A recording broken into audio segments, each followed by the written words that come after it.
Hey guys, Youngblood with you, and I told you before that when I was reviewing commodities trading that I would kind of circle back and give you some extended advice, once I've had a little bit more time with the trading system. And I wanted to go ahead and do that today. So first off, it's important to remember that this is alpha and there's going to be wipes. So while earning your fortune is fun and allows you to buy outfits and things for your character, don't expect this money to actually stick around forever.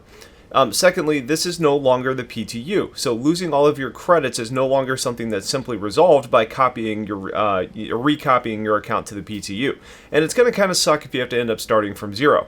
Now, it's not the end of the world because you can always take on missions to get some of that money back and then get back into commodity trading after you've built up a little bit of revenue, but it's best to avoid that if you can.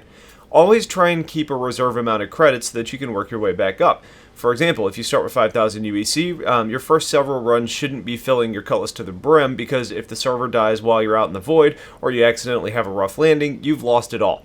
So I'd say to try and keep at least 2,000 AUEC in your wallet pretty much at all times, though as your wealth begins to scale, I'd probably move that number up along with it. For example, once you're up to running trades in ships like the Connie, I'd probably suggest keeping 10 to 20,000 UEC in the bank just so you're not starting from behind where you were in the fairly likely event that something craps out.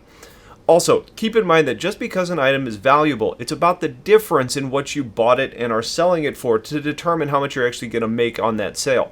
For example, on one run that I made, I bought Beryl at 5 UEC and sold it for 11 at Alizar, so a profit of 6. And I bought Tungsten at 4 and sold for 9, giving me a profit of 5. So in that particular situation, I made more off of the Beryl than I did on the Tungsten. But if Alizar decided to change and put a higher demand on the Tungsten, then it could have easily been purchased for more, taking my profit higher on that particular item. So you just kind of need to keep an eye on what you're actually buying and selling for, because that differential is what really makes the difference. Finally, sometimes you're going to get these terminals that are a little bit bugged out and they're not always going to allow you to sell all of your goods, or maybe you'll get some sort of undefined error. In those situations, just exit the terminal and try selling it again in smaller bulk amounts, and it'll typically go through.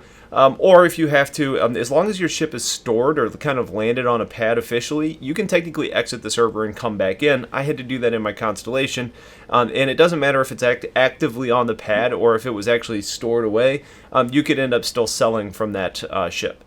Also, it's possible that you can put too much into a station and they're just going to stop buying, so kind of keep that in mind. If you want to bring like a Starfarer full of items along, you can end up having too much than what that place is actually going to buy for.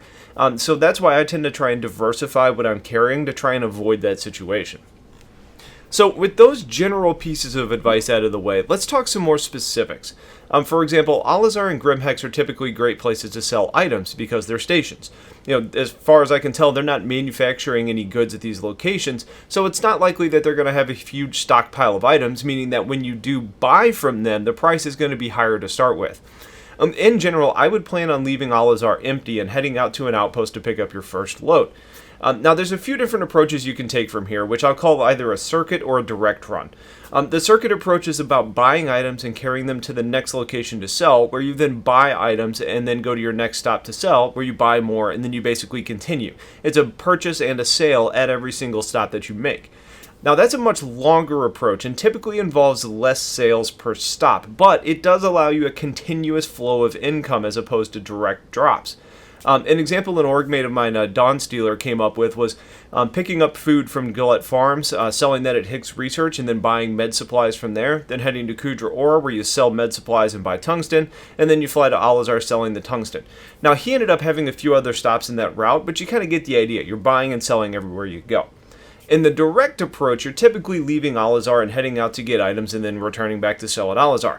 Generally, locations that focus on mining, like Kudra Ore, ArcCorp Mining, Shubin Mining, Tram Myers, those are good locations to go and get items because they sell things like metals and minerals that typically sell for higher amounts at stations. That's the approach that I would take if you have a short window to play, because you can knock out a few of those runs with limited time commitment. Now, there are some items that are limited in where you can actually buy or sell them. Medical supplies can only be purchased from research facilities like Deacons or Hicks. Grimhex sells them as well, but they're purchased almost everywhere you go.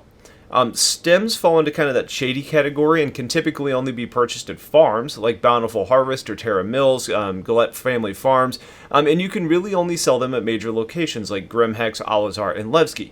And one other note about particular items is with waste and scrap. You can typically pick these up from the major outposts like Alizar and Grimhex, but the only place that's actually going to buy them is Levski. So I wouldn't spend your time on these items as the profit margin is pretty minimal, and the trip to Levski is long, and there's typically interdictions along the way. So hopefully that gives you guys a good starting point for those of you who are wanting to do some trading, as it's currently the fastest way to earn income in the game. I would like to remind everybody that it's very likely that we see some of these values change, because it doesn't take all that long right now to earn revenue.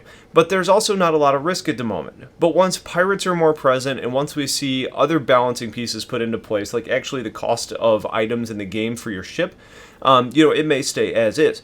The one thing that's almost for certain is that the mission system drastically needs an increase in rewards, because they're more for fun and experiences at this point, as opposed to really being a good key to earning revenue.